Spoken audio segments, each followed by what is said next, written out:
কৌশানীর বিখ্যাত অনাসক্তি আশ্রম।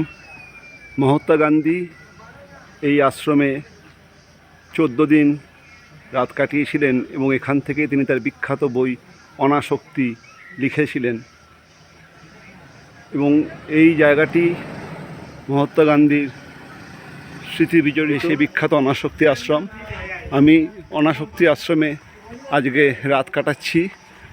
অনাসক্তি আশ্রমে একটা সুইট আছে, সেই সুইট আমি নিয়েছি।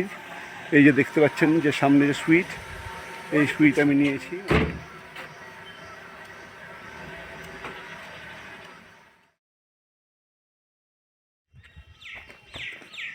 এটি অনাসক্তি আশ্রমের যে প্রাচীন ঘরগুলি, এগুলো হচ্ছে অনাসক্তি আশ্রমের প্রাচীন ঘর।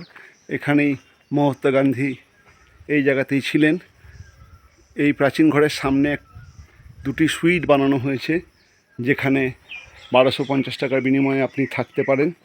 এবং এখানে এই যে এটা দেখছেন, এটি খাওয়ার জায়গা।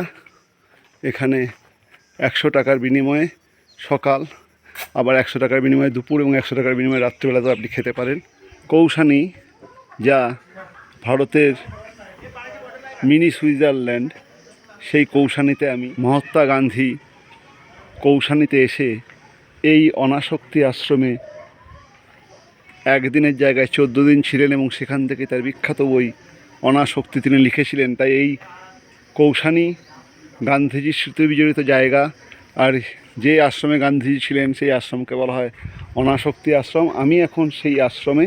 সবথেকে বড় কথা, আমি অনাসক্তি আশ্রমেই আজ এবং কাল থাকব। আমি অনাসক্তি আশ্রমের একটি রুম নিয়েছি থাকার জন্য। আসুন একবার ভেতরটা দেখে নিই। পুরোটা কাঠের তৈরি, নতুন এই সুইট, ডিলাক্স সুইট, কাঠের তৈরি দেখতে পাচ্ছেন। আর সেই প্রাচীন যুগের বাতিদান, ইংরেজ যুগে যেমন বাতিদান রাস্তায় লাগানো হতো সেই রকম বাতিদান দেখতেই পাচ্ছেন। আর পুরোটা কাঠের তৈরি বাড়ি।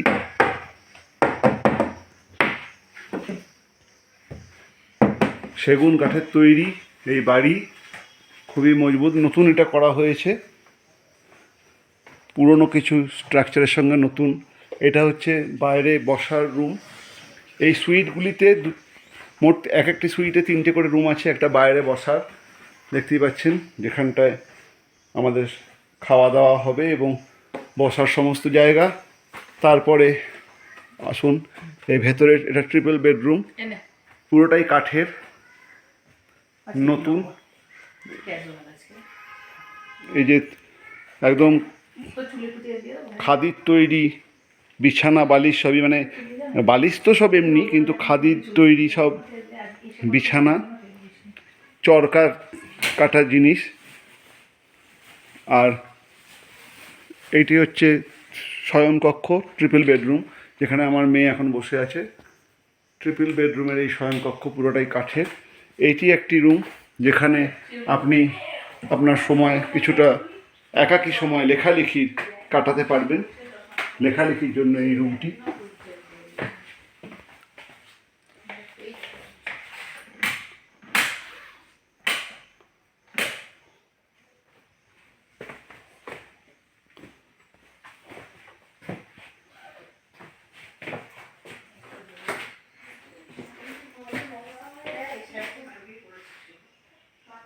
দেখতেই পাচ্ছেন লেখালেখির জন্য রুম।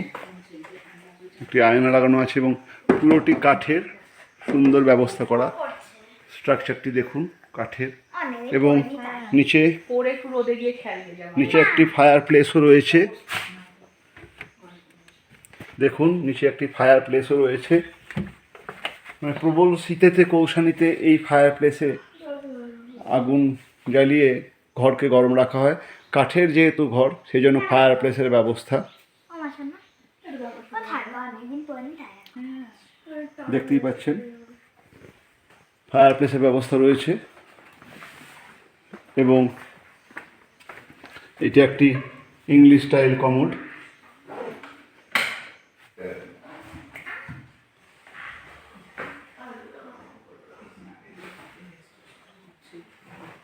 এটি একটা ডিলাক্স সুইট। এইখানেতে এরকম দুটি ডিলাক্স সুইট বানানো হয়েছে। দেখুন সেই প্রাচীন যুগের বাতিদানে এখন বাতি জ্বলে উঠেছে, আমি জ্বালিয়েছি আপনাদের দেখাবার জন্য।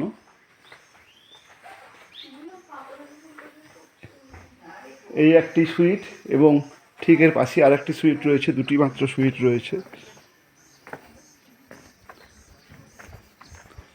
সুইট 1 এবং সুইট 2। সব থেকে বড় কথা, এই অনাসক্তি আশ্রম থেকেই মানে এটাই কৌশানীর ভিউ পয়েন্ট। এখানেই সকালবেলা এবং সন্ধ্যাবেলা হাজার হাজার লোক এসে এখান থেকে হিমালয়ের বিভিন্ন শৃঙ্গগুলোকে দেখেন। এই যে শিখর সোপান অনাসক্তি আশ্রম দেখতেই পাচ্ছেন, এখান থেকে লোকেরা সব শৃঙ্গগুলি দেখে। আর সামনেই মূল অনাসক্তি সাধন কক্ষ, অনাসক্তি আশ্রমের ভোজন কক্ষ, যেখানে 100 টাকার বিনিময়ে আপনি মিল পান। এ দেখুন, 4টে রুটি, ভাত, বেগুনের তরকারি, ডাল এবং আলুর ঝোল। এটি হচ্ছে 100 টাকার মিল, আপনি পেট ভরে খেতে পারেন। এটি হচ্ছে অনাসক্তি আশ্রমের মিল। দেখুন, অনিন্দিতা, রিম এবং রায় গান্ধীজির আদর্শ অনুপ্রাণিত হয়ে অনাসক্তি আশ্রমে এখন মধ্যাহ্ন ভোজন সারছে। আশ্রমিক পরিবেশ সম্পূর্ণ। দেখুন অনাসক্তি আশ্রমের যে রান্নাঘর, ভোজন কক্ষ, দেখুন বসার জায়গা কেমন সিমেন্ট দিয়ে বাঁধানো এবং খাওয়ার জায়গা। অনাসক্তি আশ্রম কৌশানী।